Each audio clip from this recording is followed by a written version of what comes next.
went out and I went to the party and I went dancing and I went clubbing and I went to a restaurant and we went to the city and we stayed till early morning and it was beautiful. The lights were on and there was also a lot of colorful lights going and coming before my eyes. Not only the ones in the street post, no, there was walking lights as well. If you know what I mean. Get me meaning? When I got up in the morning, so when I went there and I did what I did, I was with my friends and then they said, try this and take this, smoke this, smell this, drink this, and then what? And then what? And then what? Is this what life is all about? Is life about just I do as I wish? As I please? You are destroying your life, my child. So dangerous. You can't play with this life. Because once it goes, no one can bring it back except Jesus Christ. Lazarus died. 4 days later, Lord Jesus appeared. Brought him out of the grave.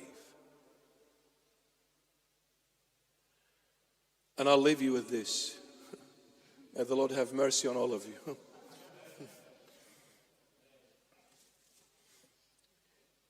Yea, though, Psalm 23, yea, though I walk through the valley of the shadow of death, I will fear no evil, for you are with me. Your staff and your rod comfort me. The staff and the rod put together is the cross. Because the staff stands this way, you lean on, and the rod is used to discipline people, so it stands this way. So when you put the staff this way and the rod that way, you get the cross. Why?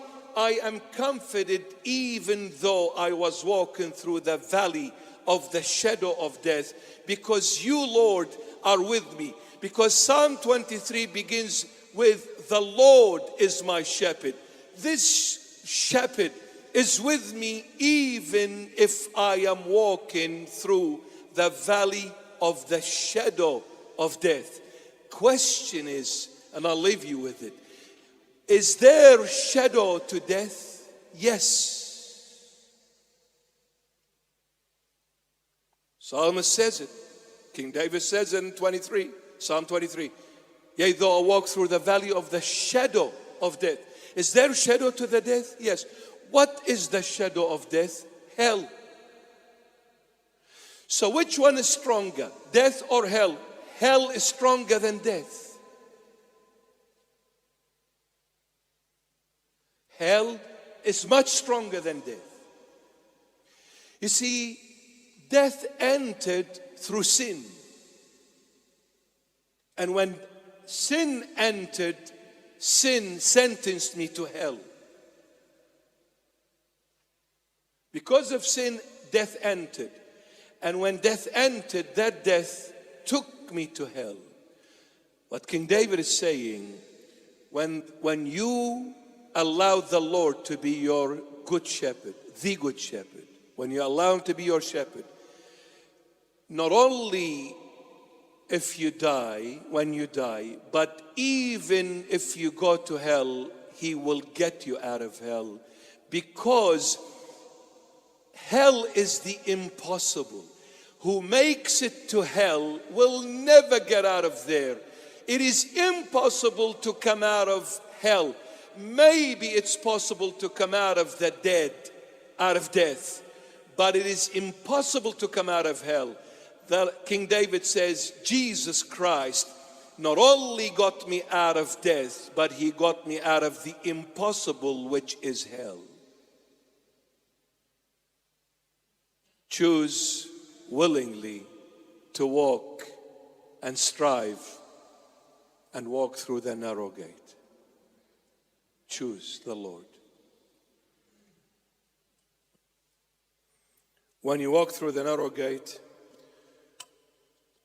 our human nature, our fallen, corrupt human nature always carries the luggages of the past. You know, every time we talk about something, we bring the past back. Husband and wife, brilliant at this, especially the wife, amazing. You know, the husband, poor thing, he made a mistake 250 years ago. Now, after 250 years later, they're talking and then it clicks with her. I'll never forget what you said to me 250 years ago. It was on Thursday, 9 a.m., well, before leaving work. As women, I can't remember 5 minutes ago, not 250 years ago. We carry the luggages of the past.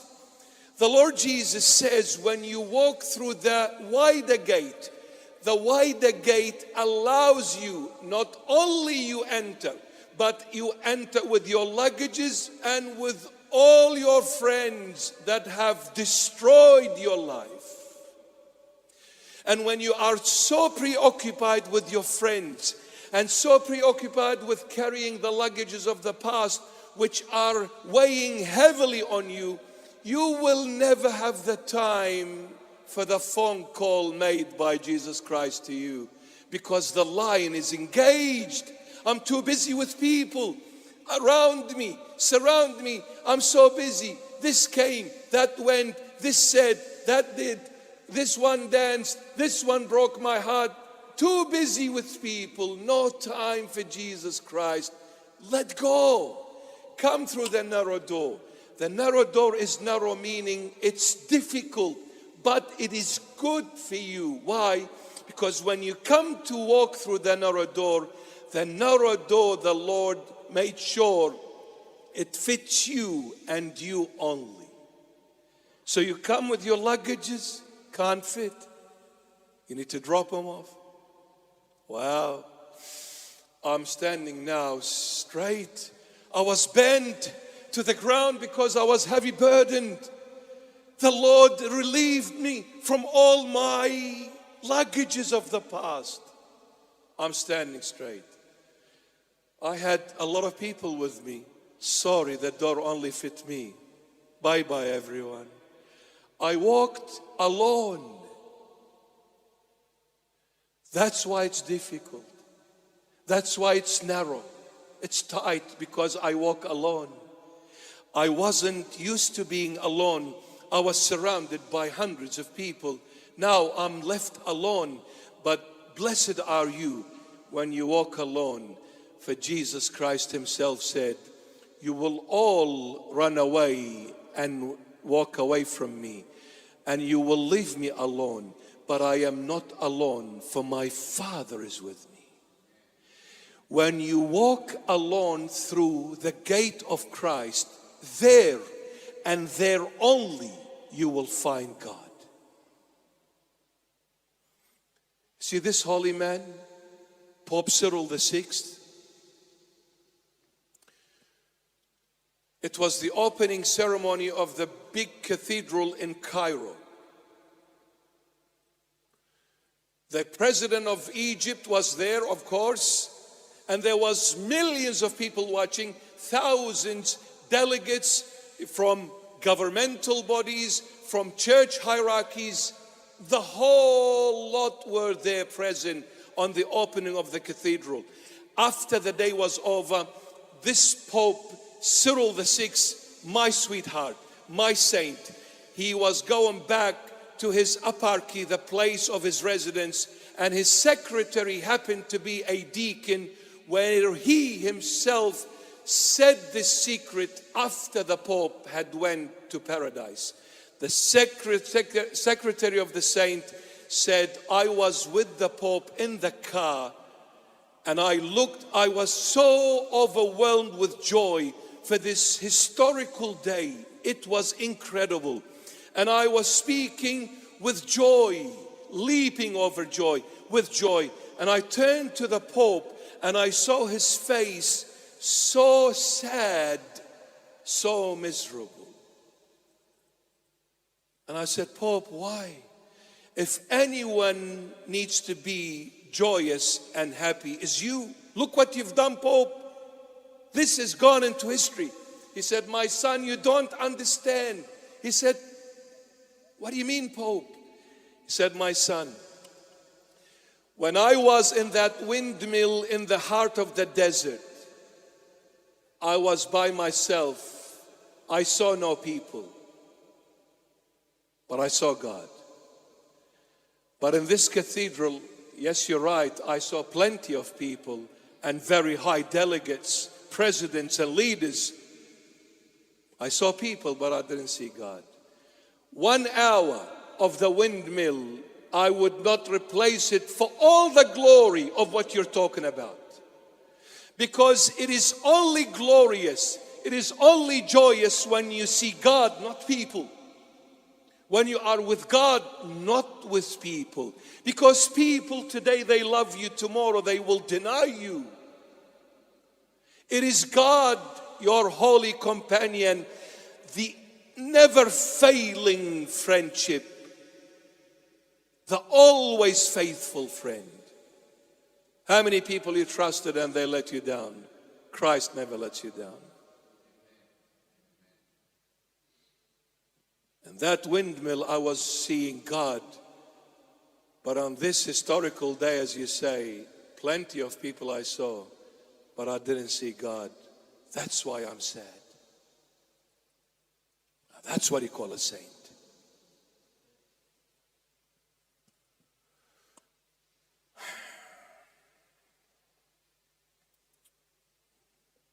Love the Lord. Ask the Lord Jesus to enter your heart and make your heart the true Jerusalem, where there is peace forever. It is the peace no one can take away from you. Because when God gives, no one can take away. My daughter, you want to live in peace? Find Christ. And then find through Christ Romeo. And my son, you want to live in peace? Find Christ. And then through Christ, find your Juliet. But Romeo and Juliet outside of Christ, it's hell. You'll be plugging each other's feathers in no time. You need the Lord in everything.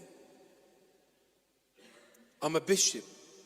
Without the Lord, I'm nothing.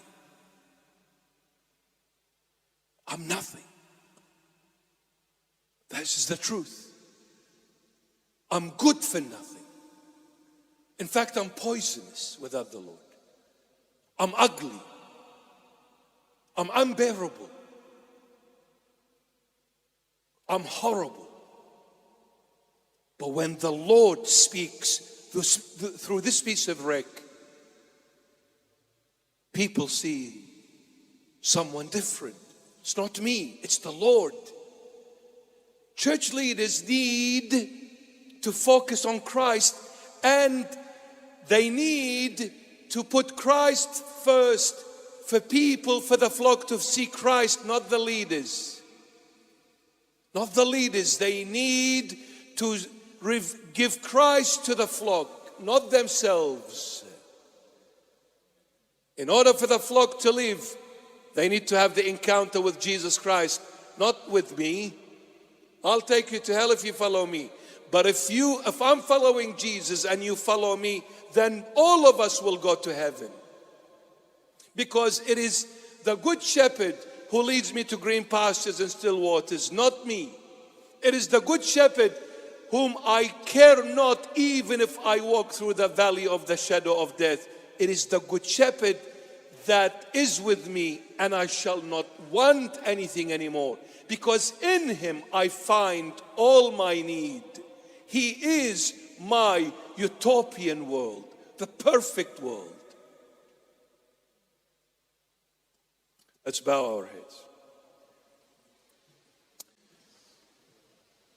In the name of the Father, and of the Son, and of the Holy Spirit, one God. Amen. Our good God and full of mercy, our good God and full of mercy, whose grace and mercy is poured upon all. Pour, my Lord, the compassion of the delightfulness of your love upon your servants, and again transform them in the hope of renewal to the life of repentance. Renew in them your Holy Spirit, by whom they are sealed for the day of salvation. Purify them by your compassion from all flesh and spiritual blemishes, and assure the hope of their faith by the aid of your grace, and instill the works of their behavior in the paths of righteousness. Please them along with the saints in your kingdom by the assurance of the hope of their faith, in the adoption as your children, and in the joy of your absolving mysteries. Empower them by the aid of your mercies to observe your commandments and fulfill your will, to confess, worship, and praise your holy name, the Lord of all, Father and Son, and Holy Spirit, forever. Amen.